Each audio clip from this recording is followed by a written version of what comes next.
good morning, whatever time that you'll be watching this. I'm Sethmathis, and you know what time it is, and of course, it's that time I came here about to give advices and all that and tips. It is myself, of course, Sethmathis, ladies and gentlemen, doing what we do, nothing right here, powered by the Village Radio. And of course, now we're live right here. What we do today, we just want to talk about the recruitment. You know, the reason why still boards can go far. While not can go far, but rather our people can get employment because of this what's so-called Poppy Act, the misuse and the abuse of the Poppy Act by the organizations around here, the companies around here. You know what I mean? So what's happening is that there's a process of employment whereby the company will send out the post to the community representatives, and of course the community representatives will therefore forward that to the other constituencies of the villages around. Therefore, they do their processes of employment whereby and of course then after that what's happening is that there will be those candidates that are selected, and of course their names or CVs will be forwarded to that company. Now the flop comes when to the loophole. The loophole is where now the final candidate cannot be disclosed, because once they submitted the CV and once they submitted the CVs and they're trying to make a follow-up thereafter, and therefore they are being told that the position is being filled, and therefore they cannot disclose as to who is the candidate. So, and therefore that's one of the reasons that the Poppy Act is being misused, and of course you can't be practicing the Poppy Act on the opportunities of the community. If these opportunities are for the community, therefore this must go to the communities. So you cannot be practicing the Poppy Act on the opportunities of the communities, because they expect to go to work, and they expect at least one of them will be called or will be filled that position. So therefore now, but it doesn't happen. And when it doesn't happen, when they make a follow-up on the follow-up, or they cannot disclose them information to the community representatives, the community representative therefore look like the betrayers to the community, because the community feels like the representatives are not actually submitting their CVs. The representatives are selling posts or wara those things, you know what I mean? So, and therefore they're making them it's causing conflict in the community, and therefore hence now there will always be a change of the leadership every time. So now the floppy, so it's one. The enemy is the organization. I'll say, put it that way, and it's not the whole organization or the management, but the particular people that are manipulating this by using this what's called a Poppy Act against the community, not to give them the feedback, and which is wrong. So now, this is what should happen. The Poppy Act should be scratched. So as a transformation and development organization, like I told you, ladies and gentlemen, we are not here to compete with any organizations or to say others are not working or whatsoever, but we here, our aim is to come up with solutions as to if we have challenges like this or problems like this, how can we come up with the solutions. One thing is that for the fact that we as a community, we were not aware and we were not sure, and we trusted that the organization would actually do well with us, and they won't be giving us these challenges. But then we gave them the benefit of that, but now it's not taking us anywhere, and therefore now what should happen is that the structures and organizations, we should have came up with the policies that the organizations sign on, and therefore we work according to that. Now, like I said, one of the policy that we have towards a transformation and development organization, ladies and gentlemen, we have what's called a transparent and fair recruitment policy. I'll try to read out loud for you our transparent and recruitment policy. Our transparent and recruitment policy policy, it says, and the purpose to ensure transparent and fair recruitment process between local mining houses, companies, and the community. And our objectives are clear: that ensure equal employment opportunities for community members, prevent conflicts and allegations, unfair recruitment practices, and to promote transparency and trust between the community and mining houses, companies. And again, to prevent corruption and favorism. And again, to foster community trust, credibility. Those are the objectives that we have under this transparent and fair recruitment policy. Those are the policies that we should have. Therefore, now the requirement is that of the mining houses, the mining houses / companies shall send job posting to the community representatives via email. Right? Community representatives shall select and submit candidates' names via email to the mining houses / companies. Now, mining houses or companies shall shortlist the candidates and send their names back to the community representatives via the email and confirmation. And again, the community representatives shall verify the shortlisted candidates that are from the community. Then the mining houses and companies shall communicate the final selected candidates via email to the community representatives. And again, it says the community representatives shall then announce to the successful candidates to the community. Basically, what's happened is that the mine will send the post. Once it sends the post, the CVs will be submitted.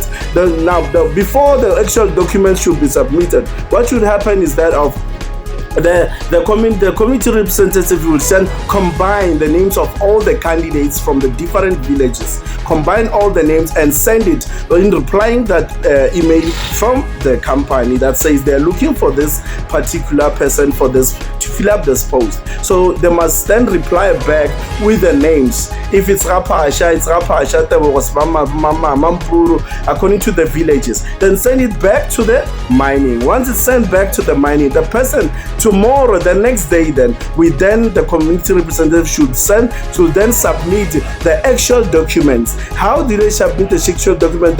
They must go to that particular mine, to the recruitment, to the HR department, and submit, not the CSI department. You must submit this thing to the recruitment, the HR department. You submit the actual documents, the hard copies, and therefore the person receiving those hard copies should then versus the hard copies with what's on the email. If on the email we have Tabang, for example, and Tabang is not on the documents, on the actual documents, and therefore on the actual documents, on the space of Tabang, there's a somewhere. And therefore, the person receiving those must then reject the Samuel Y. And then if it's supposed to be 10, then that means he must take the hard copies of 9. So therefore, he must then again reply. The person receiving this hard copies there by the mine must then reply back on that email of the names that I sent him, that, you know what, I've received 10 of them. I've accepted, they provided 10 CVs on my desk, but the other one was for Samuel, and then the Tabang one is missing. So I rejected the Samuel one. So therefore, he reported to that email that is sent by the community representative. Therefore, the problem would be from the community representative, so the person that's submitting the CV, as to why did he submit to Samuel and what happened to the Tabang CVs. So it's fine. Therefore, now what will happen is that the mine will then come to the shortlisting. When they come to the shortlisting, what should happen is that they should then reply back on that same email, reply and say, for the shortlisting we have shortlisted Smama and Smama and Smama and Smama, and therefore send it to the community representatives, and the community representatives will then look into that and say, okay, fine, that's our people, we know, it's okay, you can proceed with your interviews. Then the interviews should take place at the company. Once the interviews are done and the final candidate is being selected, that final candidate must be communicated back to the community representatives via the email above. It's the communication step. So therefore, the mine or the company should communicate and say the final candidate of that post is Mr. Smama, so-called. and therefore the community representatives will then acknowledge and say, yeah, no, thank you so much, that's our person, via the email. So everything is communicated via the emails. Then once that is off, the final candidate has been announced from Kai. Therefore, the communication of that particular post from the top where it's coming from the mine to the last, that communication should be printed out and therefore placed on the notice boards of these communities, so that the people in the community can see, no, congratulations to Seth. So there's no secret about that. You know what I mean? So now that's why we say this should be, the community should announce a successful candidate to the community, right? The community representatives. And of course now, our policy still says, again, now we're having what's called exclusion of Poppy Act.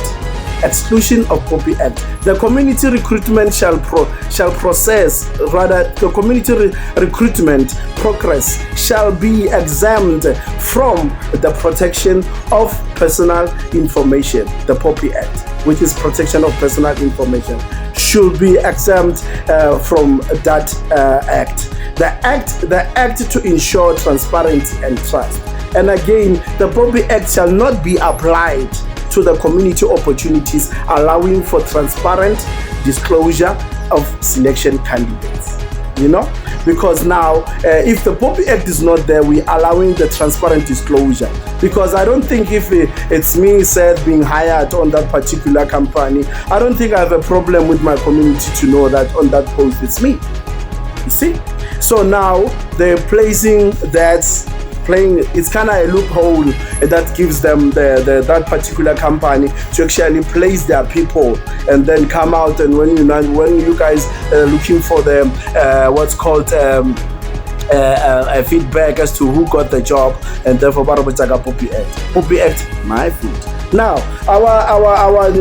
it goes on in the community rights to know. Now we have what's called the community night rule. The community has the right to know the selection outcome, including the name and details of that successful candidate. Fair, right? So now again, the community, now the responsibilities.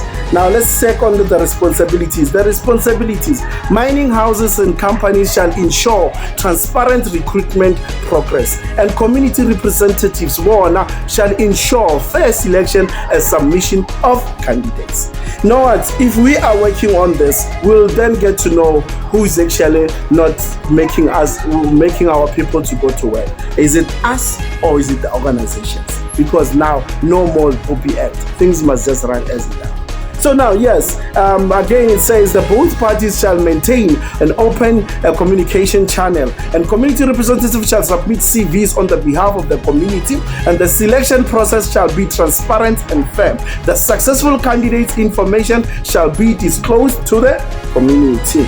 And of course, non-compliance. A failure to comply with this policy may result in termination of that recruitment process. So basically, if ever we are being failed,